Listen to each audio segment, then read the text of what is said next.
What's up, everybody? Quick one today, but packed with some pretty useful information and some serious stories that hopefully people find impactful. So today's workout was Diane for Linchpin. Classic named CrossFit workout. 21:59, deadlifts at 2 1/4 or 155, handstand push-ups. It took me many years of CrossFit to realize this, that some things are important and some things are not important. Doing the work's important, making smart decisions is important, and I didn't realize for a long time how important it is to modify it if you have to, and that doing it exactly as it's written, it's wonderful if you can, but it's by no means mission critical. Come as close as you can. Be smart. Train smart. Live to fight another day. Keep your knees, back, and shoulders healthy. Don't be dumb. I was dumb for many years. And I was this person, hardcore purist, can't deviate from it, right? If you change it a little bit, it's not Diane. My thinking has evolved as the years and decades have ticked by, and my experience has broadened a little bit. So, Diane's usually done with kipping, handstand push-ups, and touch-and-go deadlifts, right? What if you do dead stop deadlifts? Is it still Diane? Sure. Who cares, quite frankly? What if you do dumbbell deadlifts? Is it still Diane? It's close enough. Who cares? You're doing deadlifts and handstand push-ups. Deficit deadlifts. Great. Fantastic. You're all pulling from the ground one way or another. What if you don't kip? You do strict. Is that RX plus?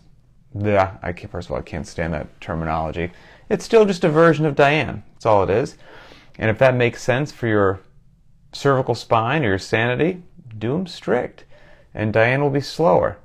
And that's okay. That's a tough thing to wrap people's head around as well. That's okay. A slower Diane time, but you worked on strict pressing strength with handstand push-ups, that's awesome. That's a huge win. My wife's a lifelong gymnast, and now at 40 years old, she doesn't do kipping handstand push-ups anymore. So she does them strict, and her Diane's slower. Whoop-de-doo. Still does Diane. Life is good. What if you don't want to go upside down? You do a shoulder press. Is it Diane? Sure, it's close enough. It's a good variation. Shoulder press is going to do just fine. What if you're just going to do regular push-ups but increase the repetitions by 2x or 3x? Great. You're still getting in pressing. I understand it's in a different direction, but you're still pressing. You're not sitting on the couch. You're going to do ring dips. Awesome. Great. Pressing in yet another direction. Still doing a wonderful functional movement, building a ton of upper body strength. Do them kipping, do them strict, do them however you like. You're doing something great. Today, I walked into the gym way too early, had a terrible night's sleep, so I was in the gym at 5-something, which I'm not stoked about, but that's what it was. Warmed up, I knew I wasn't going to go overhead because I have terrible shoulders. Awful, horrific shoulders. Nothing from CrossFit, as I've said before. Motorcycle wrecks in the military, and overhead's not my friend. So I knew that wasn't going to happen. Didn't know exactly what I was going to do. I was playing it by ear. Bunch of push-ups, something on the bench, some ring dips, but I settled on a pair of 65-pound dumbbells for dumbbell bench press instead of the handstand push-ups. Stuck with the 21:59 rep scheme, and I'm here to tell you I was not shortchanged with a pair of 65s. Those were tough sets that were broken up. So it was great. It was a smart decision for me. It's my version of Diane, and that's totally okay. I did the deadlifts how I did the deadlifts, but listening to my body was good. It took me, I think, 8 minutes and 7 seconds. No accessory work. Nothing. My warm-up took about 15. The workout took me 8 minutes and 7 seconds. And then I stretched my hip flexors and went inside. I rolled up my low back. That's it. No accessory work. So my workout today was 8 minutes. I'm somehow going to be fit for life and not have to do anything else from working out for 8 minutes. That is also probably challenging for some people to wrap their heads around, that it can't be enough. There's no way that it can be enough. Got to fill that hour. Have to fill the hour. Just start to finish. Keep moving. You don't, though. It's the wonderful thing about being in a garage gym. I don't have to play those games. Now, if you're an affiliate, yeah, people are paying you for an hour. You would like to fill the hour, but you don't need to fill it with another workout. You can fill it with skills practice. You can fill it with coaching. You can fill it with drills. You can fill it with all kinds of other things. But you don't need to fill it with another workout. Believe it or not, that 8-minute workout or whatever it took somebody, anywhere from 3 minutes to 10 minutes, let's say, you're fine. You're totally fine. Don't have to do something else. You can fill that the rest of that hour with good coaching to make that person walk out of the gym better than they walked in. So days vary, loads vary, times of workouts vary from long workouts to short workouts, and today was a short day, and that's good. It fits into the scheme. I'm going to share something that, stand by for 1 second, okay? Sorry, stay there. All right, here we go. I'm back on track now. Back on track. My screen got messed up. I'll share this story that I think helps illuminate the point of you don't have to fill it with all kinds of garbage. This is a real, I posted this on Instagram as well. I won't share their name, but this is a real testimonial that got posted in our private Facebook group. This gentleman says, "Hello, I'm back." He was at Linchpin for a while, left and came back. "Hello, I'm back. After 2 COVID years of Linchpin in my garage, I was tempted to join a local CrossFit box and follow the classes because fitness with friends is fun, right? I kept my subscription to Linchpin as I couldn't let this great community go, and I've been reading along ever since. Well, now, 4 months later, and well, fitness with friends is fun indeed, but I also learned the hard way how brutally elegant and smart this Linchpin programming actually is. After 4 months of their quote-unquote modern CrossFit programming with strength blocks every day, I found out that Linchpin did something interesting to me. I actually dreaded these 15-minute strength blocks and 12-minute intense workouts directly after every day. It felt like I was doing both parts half-heartedly, half intensity, mediocre, half everything. But it was also the only way to more or less survive 4 of those quote-unquote a lot of everything training days a week. So think about that for a second. Because they try to cram so much into an hour, and you can't do everything hard with intensity, a lot of people just have to mail in a bunch of it just to survive and get through it, because tomorrow's going to be another slog session, and the day after that, another slog session. So I'm going to just go through the motions and hope for the best. It's not shocking why that doesn't work, right? I hope anyway. Anyway, this crazy high volume resulted for me into decreasing results. I lost 20% of my overall strength, and I had a bunch of injuries. So I want you to think about that. Going from 1 to 2 dedicated heavy days a week, like we do at Linchpin, respect the heavy days, to lifting every day, decreased overall strength by 20%. Now, anyway, let me continue before I get on my little soapbox. Last week I decided to take a break and follow Linchpin again, and it felt like coming home. My shoulders were getting happier every day, and the workouts felt like they were actually contributing to something. It feels like I'm back on track, and it's been a while since I've been looking forward to a week's programming this much.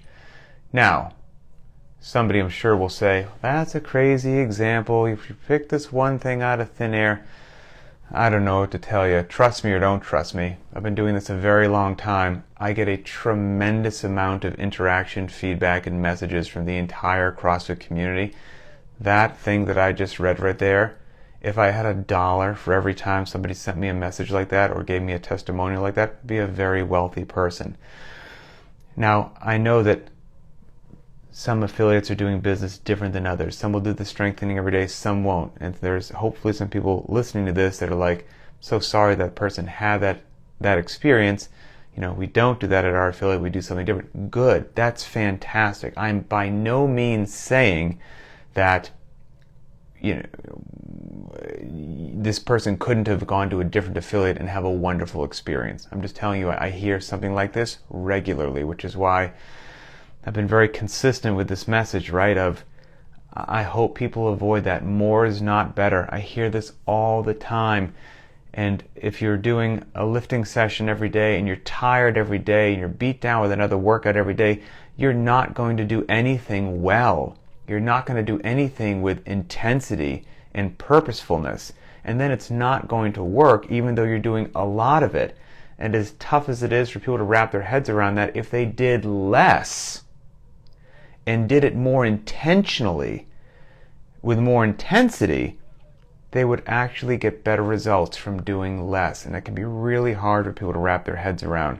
I wouldn't be saying it if I didn't believe that it was true from everything I've learned over 17 years of CrossFit or what. I wouldn't be telling you this if I didn't, with all my heart, believe that to be true. Not only for better performance for most people, better results for most people, better strength for most people, but then almost what's more important than that, knees, backs, and shoulders that don't live in chronic pain.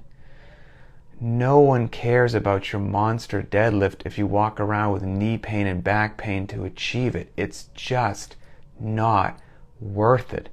I hope that you have a long time on planet Earth, and those years ideally will be pain-free. Not walking around with these little injuries that you accumulated from trying to rush strength numbers when you shouldn't have rushed it. That's that. And I think I got off track. But then also, if you're being mediocre on the metabolic conditioning days, well, those aren't going to improve either, because intensity drives results. So we get an issue here, is that you're in this circling toilet bowl of mediocrity, and it's not good. We're actually, in a few weeks, Adrian Bosman and I already recorded a VNR episode totally dedicated to can you get strong with just one workout a day, and because it's such a popular question. So I think that episode is going to launch in 2 or 3 weeks, so be on the lookout for that. I think everybody will enjoy it. And even though I just said, hey, you're doing everything with less intensity, intensity drives results, that also doesn't mean that every day is high intensity, that every day you should burn it down with one workout a day, and just since it's one workout, you burn it down 100% every day.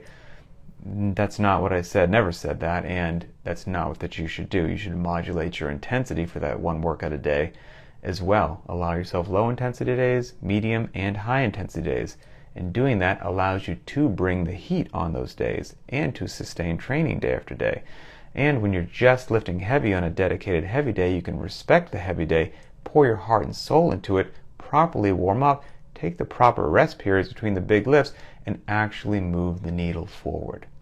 So I hope that helps people. And that's also why every Friday, I post a video for Linchpin about we look forward to the upcoming week's workouts, and we talk about modulating intensity for them.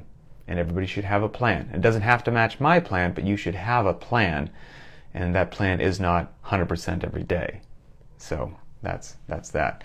And also, if ever anybody is there, make sure you watch the daily videos, because we don't just walk through what the workout is. We actually talk about why today's workout is what it is, and we look back a little bit to let everybody know why it makes sense, why it's intentional, why it wasn't just plucked out of thin air. So some of these things I did incorrectly for many, many years, and I'm certainly still making plenty of mistakes today. I mean, we all are, because we're human. My goal is just to ideally, when I do realize something that I've done that I should have done differently, to share it with everybody. That's it. I'm not keeping some golden keys to the castle in secret. I'm ideally trying to be very open as to what I believe works really well to keep your metabolic conditioning numbers moving in the right way, your strength numbers moving in the right way, and your knees, back, and shoulders feeling good. If I got it, I'm giving it away, because whether you do it with Linchpin, whether you do it with your own affiliate, whether you do it by yourself in your garage and you write your own programming, all good. Just, I would like to share with you what I've, lessons that I've learned, and I just hope that it benefits from people. But when I get messages like the one that I read there, it breaks my heart that people are having experiences like that. And I know that there are plenty of other people having wonderful experiences, okay? So it's not a zero-sum game. It's not all of one and, none of the other. I understand that there's a mix out there. But I also would be lying if I said, I just have to be truthful that I receive a significant enough amount of messages like that for it to be meaningful, not a coincidence, and something that I can't ignore, and then I feel compelled to to share. So again, wherever you are and what you're doing, please be smart, please be safe. You've got one body that you're going to have here on planet Earth. I hope you take really, really good care of it and don't make a dumb decision with that amazing body to chase something on the leaderboard or Instagram or whatever it happens to be. So that's it. Have a wonderful day, everybody, and we'll talk later.